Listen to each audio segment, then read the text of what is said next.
because Hamilton gets another slipstream all the way down the old pit straight into Copse corner. These are critical corners for this Grand Prix. Hamilton's going to try again, this time on the And if you inside. no longer go for a gap that exists, is you out no of the longer race, and risk that's a that. big crash into Copse. Lewis Hamilton and Max Verstappen coming together. What's up, guys? This is Toto Hammer. Don't you just love sprint races? Because I do. I absolutely love them. Every time there's a sprint race, 25 laps of racing is way better than 50 to 70 laps of racing. Because in that 125 lap racing, everyone goes for the soft compound tyre. They've got no mercy and they go for everything that they see. And this race today, just the sprint race alone, is I think, in my opinion, the second best race all season. On top is obviously Silverstone, because every time we go Silverstone, there's always a really good race. We're not talking about Silverstone, we're talking about Brazilian Grand Prix, and what a race it was. Let's just get into this sprint race. Sprint race, lights out and away we go. Magnussen, oh, he was showing fight today, man. Eventually reality kicked in later on in the race and he dropped position, but still he got good points, and he's in a Haas as well. Finished harder than his teammate. Don't think his teammate finished with points, but he finished with good points today. Just 1 point in 8th, but if you convert them points into race day points, it's good. So 8th place for Magnussen, really good. Magnussen, what a start for him. You can tell he's showing fight, and good for him, man. Good for him. For everyone in the race, this is what I didn't like. Ocon and Alonso collided against each other. You know what? I like Ocon. He's one of my favourite drivers on the grid. Humble, good talent. But Ocon, what were you doing there, mate? What were you doing with Alonso? You gave him absolutely no space at all. Alonso lost his front wing, had to pit. Straight to the back of the grid. I don't think he gained any position after that. I think he retired. I think he retired or carried on to the rest. But yeah, that's just compromised Alonso's race straight down the line. And quote unquote, I've lost the front wing thanks to our friend. Basically mentioning Ocon. And yeah, thanks to our friend. Basically mentioning Ocon. Right, lap 6. Oh my god, Hamilton was on a charge. Trust me, he was on a charge. He came from 8th place. Bad qualifying from yesterday. But today, the Saturday, what a race he had. He was charging through that field. That Mercedes was acting like a 2020 Mercedes when they had that huge domination. When Hamilton and Bottas was in the team, were consistently getting 1-2s, and they just had that straight domination in 2020. No one could get them. Just like 2015, 2016 when they had that lethal car. No one could catch them. But Hamilton powering through the pack to pass 4th place, which was Magnussen at the time at lap 6, because he got passed, I think, by Sainz. And yeah, he passed Magnussen for 4th. Hamilton, good run so far.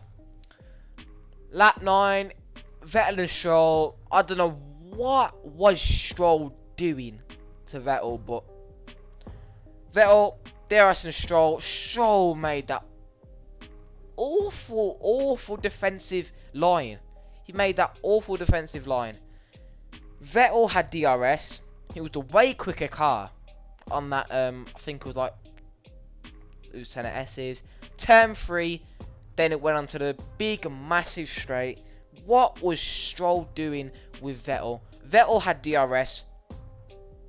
We were to the left, and Stroll made a late manoeuvre, which could have potentially taken Vettel out and put him into the wall. Could have been badly injured, to be honest, because the wall was right there, and Stroll left him no space. He made that awful defensive manoeuvre and nearly took him out. But Vettel, at the end of the day, he passed him. I think it was 3 laps after, then he passed him. So good for Vettel. Then Stroll had a 10-second penalty 2 or 3 laps after, which was well deserved. 10-second penalty, to me, bit too much, but in the end of the day, it was a dangerous manoeuvre for him, and he deserved that penalty. Alright, lap 12. Russell, I got to big up my man Russell, man. I got to big him up. Russell was on a wicked race today. Started from second. He passed Max like he was nothing. That's how you know that Mercedes is going to be so good this next year. Because I heard that they're testing new parts in the car for next year. And yeah, you can tell that Mercedes is looking fast. It's going to be fast next year, defo. It's going to be fast. And yeah, I can't wait to see Mercedes, Red Bull and Ferrari. Potentially McLaren. But let's just face it, Mercedes, Red Bull, Ferrari. They're going to be the top, the big three going at it for the Constructors title tomorrow. Right. Lap 12, Russell tried to make a move on Max Verstappen. Didn't work out. And then again, lap 13, Russell was clearly faster than him all race. Verstappen was just holding out. He was just holding out. And then it was the yellow flag.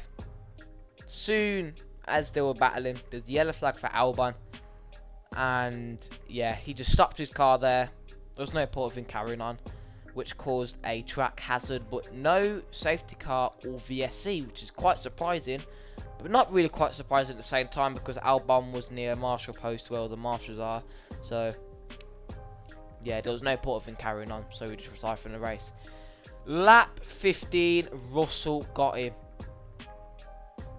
What? I gotta say, what a battle. This is the rivalry we've been waiting for years and years and years. Verstappen was always in the quicker car, all the times.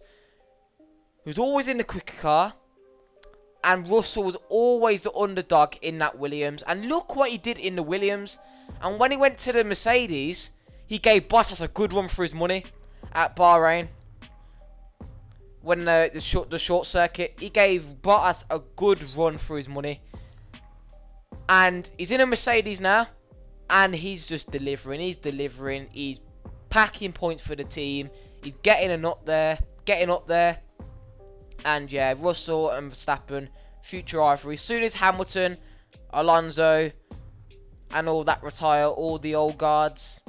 Hamilton, I don't know, is going to retire. He probably might retire in the next 8 years. You never know. He's going to go on for ages. He is Hamilton. But as soon as all the old guards go, it's going to be Verstappen, Russell. What a rival that's going to be in the future. What a future rivalry that's going to be in the future. But yeah, lap 19, Sainz. Sainz is putting our all the stops today, man. Sainz had a decent race. Max, let me tell you about Max. Where there was 3 cars. It was a DRS train. Verstappen was purposely giving Sainz a DRS, so that Verstappen never had any DRS, and gave Sainz a DRS. So they just stuck there basically. They just stuck there, but Sainz didn't care. Went for the dive bomb, got the move done, into second place. So yeah, lap 20, Lewis passed Verstappen. That's payback for last year, 2021.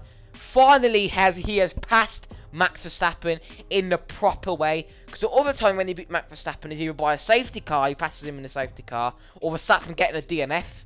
But now he has passed Max properly.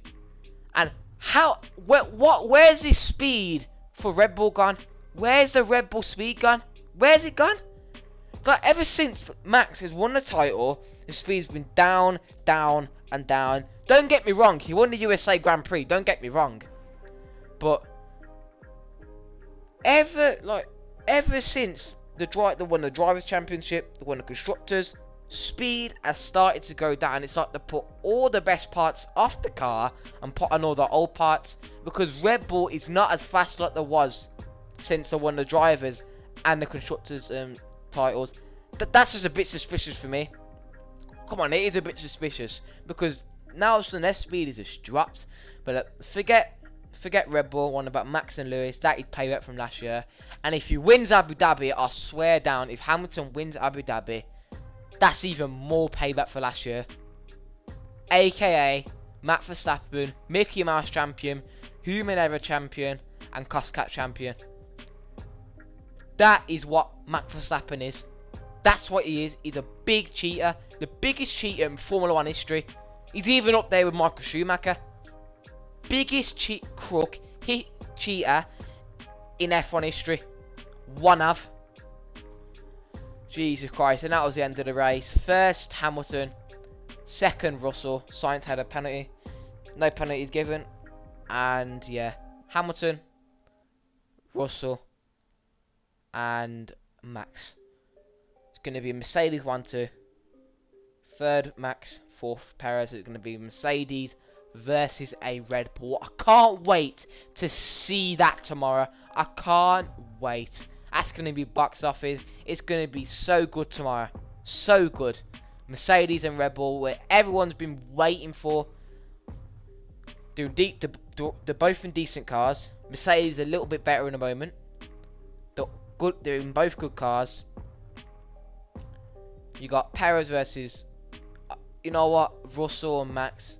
This is going to be a good battle tomorrow. But anyway, that is the end of the review. Of course, I'll be doing a review tomorrow on the race, but I'll see you guys later. Like, subscribe, turn on post notifications. I'll see you guys in the next one. See you later, guys. Total Hammer. Bye.